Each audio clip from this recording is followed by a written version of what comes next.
As Aventuras de Sherlock Holmes, obra de Arthur Conan Doyle, parte 31ª. Deve ter sido muito difícil para você, Holmes, já que o homem não estava mais no local. Bem, se Brunton era capaz de calcular, eu também seria, Watson. Além disso, não era realmente uma dificuldade. Fui com Musgrave até o gabinete dele e eu mesmo talhei este prego de madeira ao qual atei este barbante com um nó de metro em metro. Depois peguei uma vara de pescar com 1,80 m de altura e voltei com o meu cliente ao ponto onde estivera o olmo. O sol roçava a copa do carvalho. Finquei a vara verticalmente, marquei a direção da sombra e a medi. Tinha 2,70 m de comprimento. O cálculo era simples, Watson. Naturalmente, se uma vara de 1,80 m lançava uma sombra de 2,70 m, uma árvore de 19,20 m projetaria certamente uma sombra de 28,80 m, e uma sombra estaria, claro, em linha com a outra. Medi a distância, que me levou quase até a parede da casa, e marquei o lugar com o prego. Pode imaginar a minha alegria, Watson, quando vi a 5 centímetros do prego uma depressão cônica no solo. Eu sabia que era a marca deixada por Brunton quando fez a sua medição. Eu estava, portanto, na pista dele. A partir dali, cautelosamente, depois de estabelecer os pontos cardeais com a ajuda da minha bússola portátil, depois 10 passos eu dei que me levaram ao longo da parede da casa. Marquei novamente o local depois de dar os 10 passos com o prego. Em seguida, medi com cuidado 5 passos para leste, 2 para sul, o que me deixou na soleira da velha porta. 2 passos para o oeste significava que eu precisava avançar pelo corredor com piso de pedras, onde estava o ponto indicado pelo ritual. Nunca senti um tal arrepio de decepção com aquele, Watson. Por um instante pensei que tinha errado completamente o cálculo. O sol poente batia em cheio no chão do corredor e eu via que as velhas pedras cinzentas, desgastadas pelo uso e que formavam o piso, estavam firmemente cimentadas e com certeza não eram deslocadas há muitos e muitos anos. Brunton não estivera trabalhando por ali. Bati no piso, mas o som era o mesmo em toda parte. Não havia sinal de brechas, nada oco, nenhuma rachadura. Felizmente Musgrave, que começava a entender o sentido do meu procedimento e estava tão excitado quanto eu, tirou do bolso o manuscrito para verificar os meus cálculos. "Debaixo!" exclamou. "Esqueceu o debaixo." Eu havia pensado que a palavra queria dizer que deveríamos cavar, mas naquele momento percebi o engano. "Então há porões aqui embaixo?" perguntei. "Sim, tão antigos quanto a casa. Vamos por esta porta." Descemos por uma escada circular de pedra e meu amigo, riscando um fósforo, acendeu uma grande lanterna que estava sobre um barril, a um canto. No mesmo instante, tornou-se óbvio que finalmente estávamos no lugar certo e não éramos as únicas pessoas que o visitara nos últimos tempos. Ele havia sido usado para armazenar lenha, mas as achas, que antes deviam estar espalhadas pelo chão, estavam empilhadas dos lados, a fim de deixar um espaço livre no centro. Nesse espaço via-se uma laje grande e pesada, como uma argola enferrujada no centro, a qual fora amarrado um grosso cachecol de pastor. "Por Deus, é o cachecol de Brunton. Eu vi com ele, sou capaz de jurar. O que é que o Patife andou fazendo por aqui?" me disse Musgrave. Por sugestão minha foram chamados 2 policiais do condado, e então tentei levantar a laje com a ajuda do cachecol. Só consegui movê-lo ligeiramente, e precisei do auxílio de um dos policiais para conseguir finalmente afastá-la para o lado. Apareceu um buraco negro embaixo e todos nós olhamos lá para dentro, enquanto Musgrave, ajoelhado, aproximou a lanterna.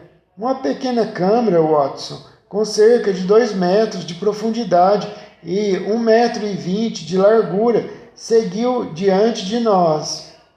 De um lado, havia uma arca baixa de madeira com adornos de bronze, a tampa aberta e uma estranha chave antiga na fechadura. Estava recoberta de espessa camada de poeira. A umidade e os vermes haviam corroído a madeira, de modo que seu interior se achava revestido de mofo. Vários discos de metal, velhas moedas, aparentemente como este aqui, estavam espalhados no fundo da arca, que não tinha mais nada. Naquele momento, porém, mal demos atenção à arca, porque nossos olhos foram atraídos pelo que estava ao lado. Era o vulto de um homem, vestido com um terno preto, agachado, testa inclinada sobre a borda da arca e braços estendidos para os lados. A posição fizera afluir o sangue estagnado para o rosto e ninguém poderia reconhecer aquela fisionomia alterada, violácea, mas a altura, as roupas, o cabelo, era suficiente para mostrar ao meu cliente, quando ele puxou o corpo, que era de fato o mordomo desaparecido. Estava morto há dias, mas não havia ferimentos ou marcas que indicassem de que modo chegara ao seu horrível fim. Depois que o corpo foi carregado para fora da adega, nós continuávamos diante de um problema quase tão grande quanto aquele que tínhamos de início. Confesso que até então, Watson, eu estava decepcionado com a investigação. Esperava resolver o assunto quando descobri o local indicado do ritual, mas agora eu estava ali e aparentemente tão distante quanto antes do que a família havia escondido com tão complicadas precauções. É verdade que eu havia descoberto o paradeiro de Brunton, mas precisava descobrir agora o que havia acontecido com ele e que papel fora desempenhado no caso pela mulher desaparecida. Sentei-me num barril a um canto e refleti cuidadosamente sobre toda aquela questão. Você conhece meus métodos nesses casos, Watson.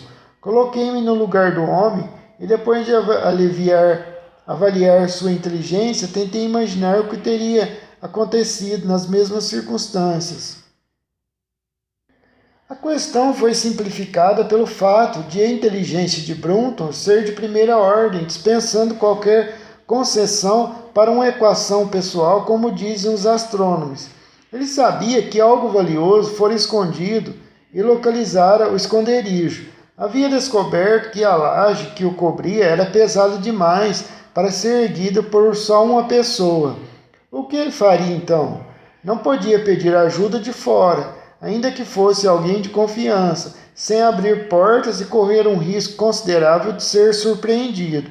Seria melhor, se possível, conseguir a ajuda de dentro de casa. Mas quem poderia pedir?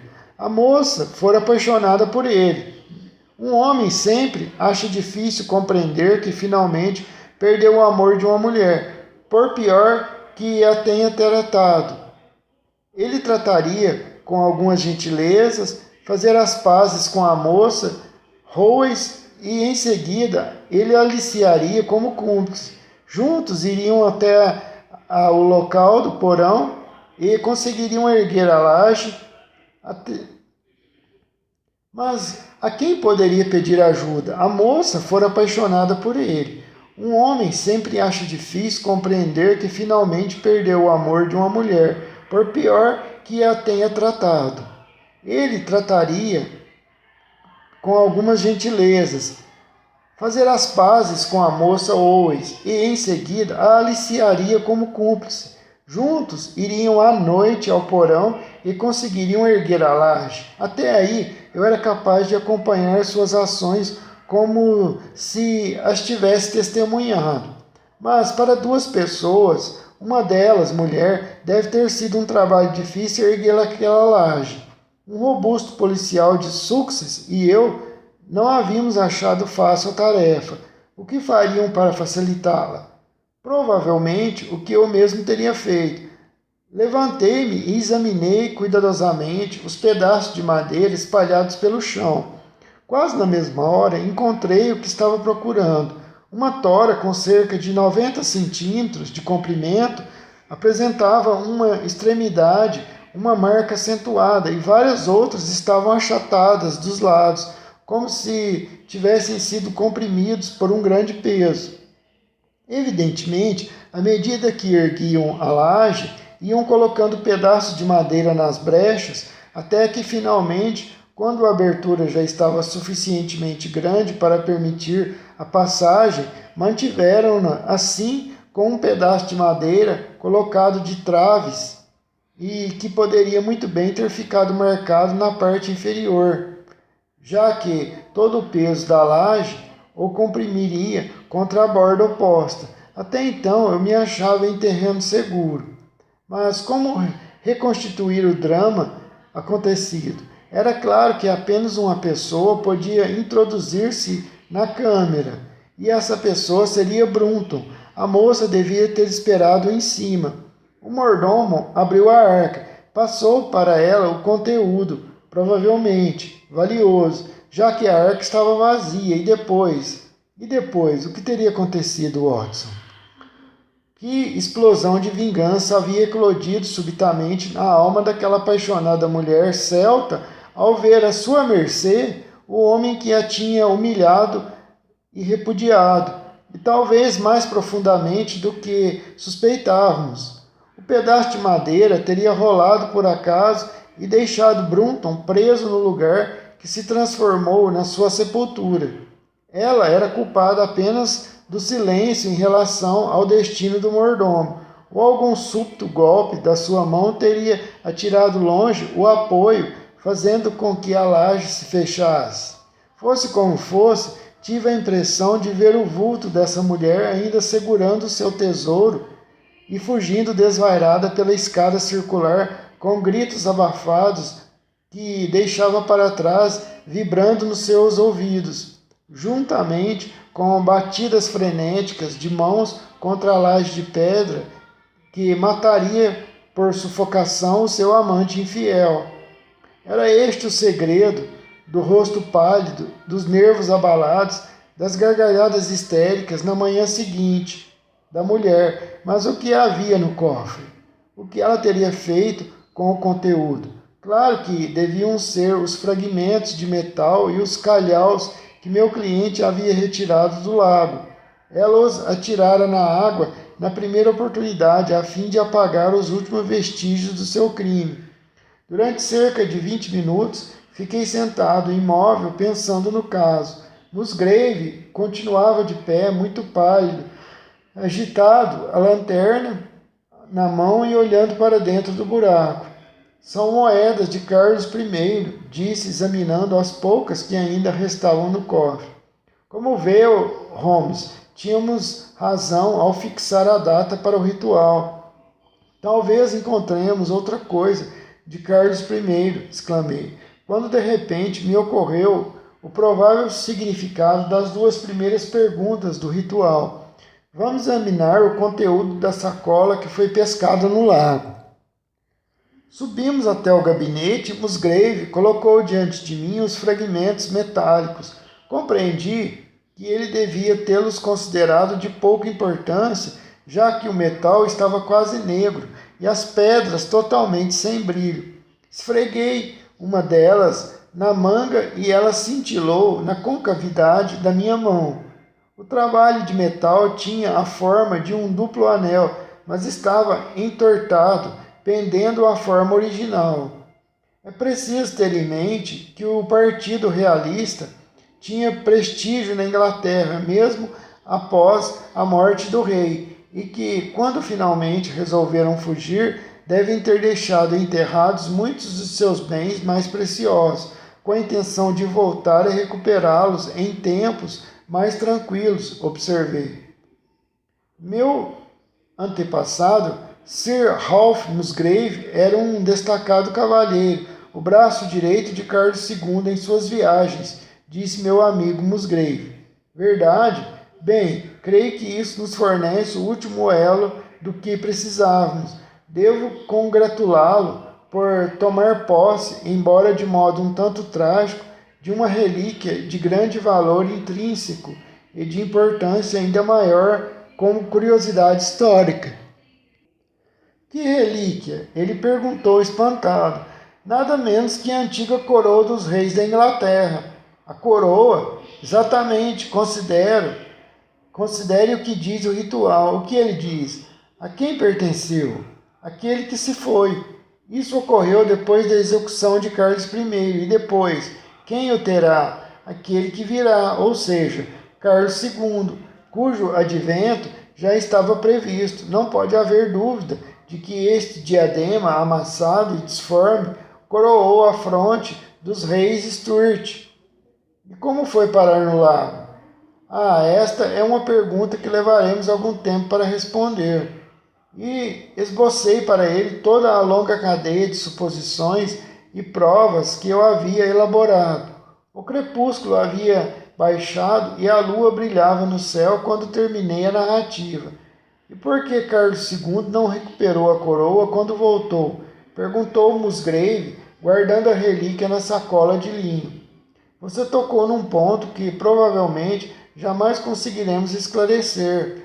É possível que o Musgrave, que guardava o segredo, tenha morrido no intervalo e por algum lapso deixou ao seu descendente esta orientação sem explicar o que significava. Dessa época até passou de pai para filho e acabou caindo nas mãos de um homem que desvendou o segredo e perdeu a vida na aventura de recuperar o tesouro. Esta é a história do ritual Musgrave, Watson. A coroa continua em Urstone, embora houvesse algum empecilho legal e fosse necessário pagar uma soma considerável para obterem a permissão de conservá-la. Tenho certeza de que, se você mencionar meu nome, eles terão prazer em mostrá-la. Da mulher nunca mais teve notícia, e o mais provável é que tenha saído da Inglaterra, levando a lembrança do crime para algum país de além-mar. Os senhores de Reigate. Meu amigo Sherlock Holmes levou algum tempo para se recuperar das tensões provocadas por uma intensa atividade na primavera de 1887. Toda a questão da companhia Netherland, Sumatra e dos colossais planos do barão Maupertuis ainda está bem viva na memória do público e ligada muito intimamente à política e às finanças para ser assunto adequado a esta série de resumos.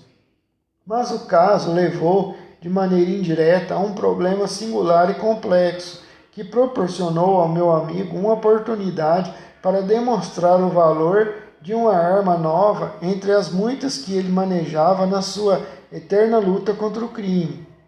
Consultando minhas anotações, vejo que foi no dia 14 de abril que recebi um telegrama de Lyons informando que Sherlock Holmes estava doente no hotel do Long.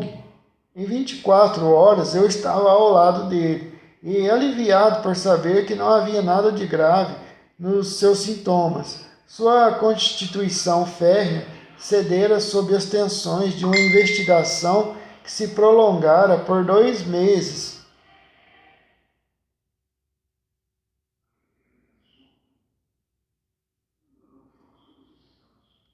Período em que nunca trabalhara menos de 15 horas diárias e mais de uma vez, como me afirmou, ficara em atividade durante 5 dias seguidos.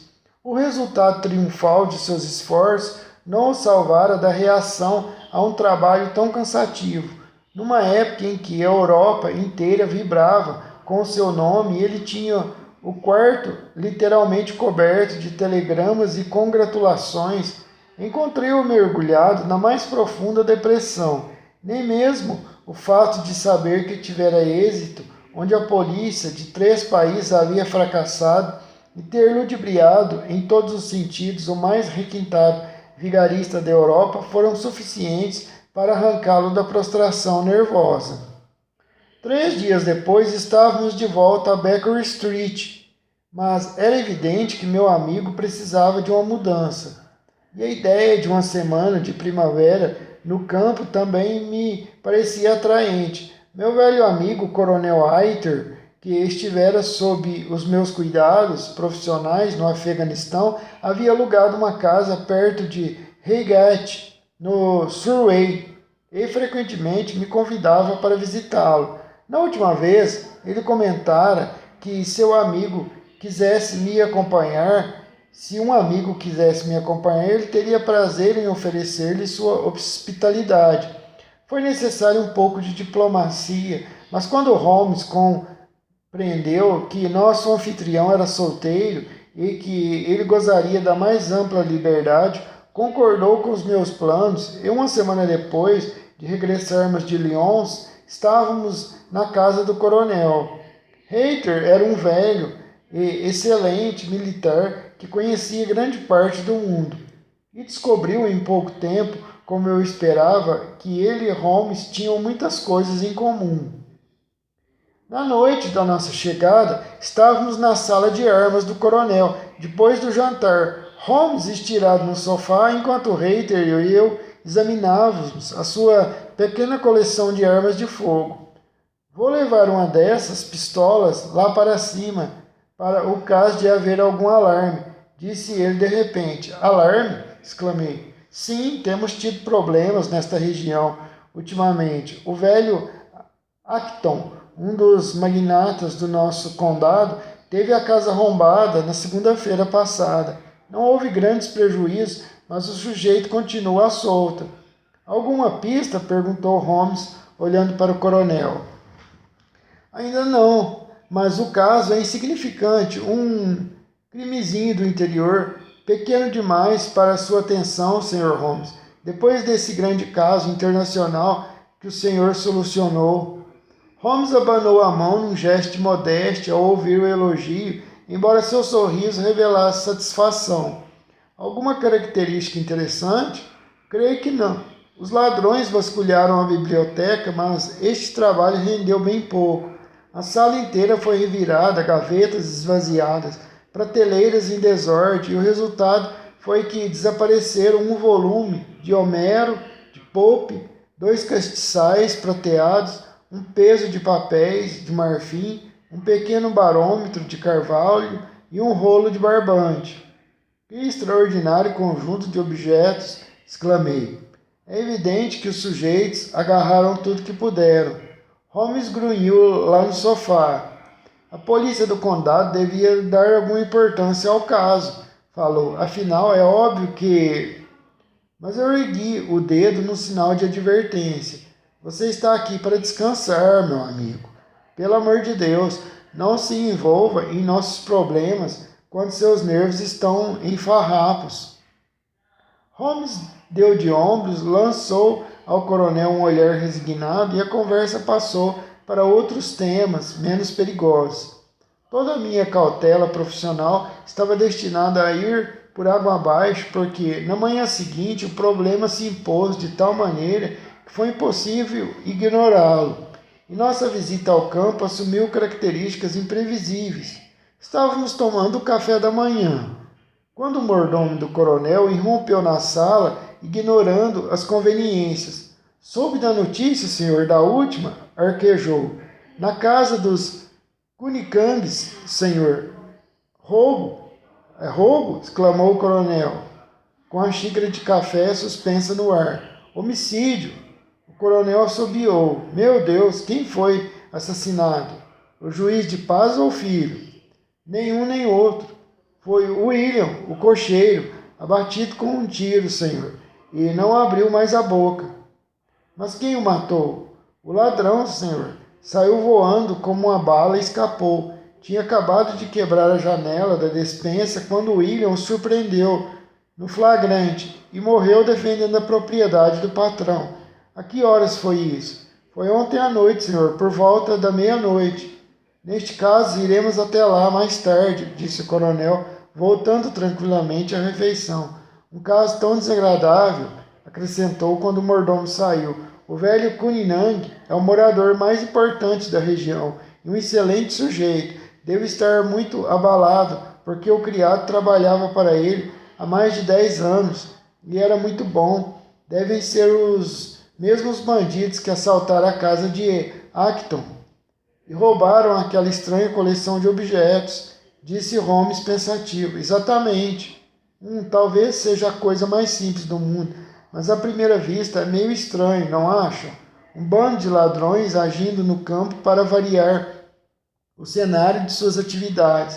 É coisa que se esperar, mas não dariam 2 golpes no mesmo distrito com poucos dias de intervalo. Quando falou ontem à noite em tomar precauções, lembrei-me de que esta região seria a última na Inglaterra para a qual um ladrão ou ladrões voltaria a atenção, o que demonstra que ainda tenho muito a aprender. Creio que se trata de algum aprendiz local, disse o coronel. Neste caso, as residências de Acton e Curinang seriam exatamente as que ele procuraria, já que são as maiores. E as mais ricas? Perguntou Holmes. Bem, é provável, mas estão com um processo que dura anos e sugou os recursos de ambos, eu imagino. O velho Acton alega ser proprietário de metade das terras de Cuninang e os advogados vêm lutando acirradamente na questão. Se for um criminoso local, não deve ser muito difícil encontrá-lo, disse Holmes com um bocejo. Está bem, Watson. Não pretendo me envolver. Não precisa de me olhar assim, me disse Holmes. O inspetor Forrester, coronel, anunciou o mordomo abrindo a porta. O policial, um rapaz elegante de expressão viva, entrou na sala. Bom dia, coronel. Espero não estar incomodando, mas soube que o Sr. Holmes de Baker Street está aqui em sua casa. O coronel indicou meu amigo com um gesto e o inspetor se inclinou. Pensamos que talvez quisesse nos ajudar, Sr. Holmes. Conhecemos a sua fama de solucionador de problemas intrincáveis. Conhecemos a sua fama de solucionador de problemas intrincados. O destino está contra você, Watson. Está vendo? Disse Holmes, olhando para mim e sorrindo. Conversávamos sobre o assunto quando entrou o inspetor. Poderia dar alguns detalhes? E quando se recostou na cadeira, naquela pose familiar, compreendi que seria inútil protestar e demover Holmes da ideia de se envolver no caso.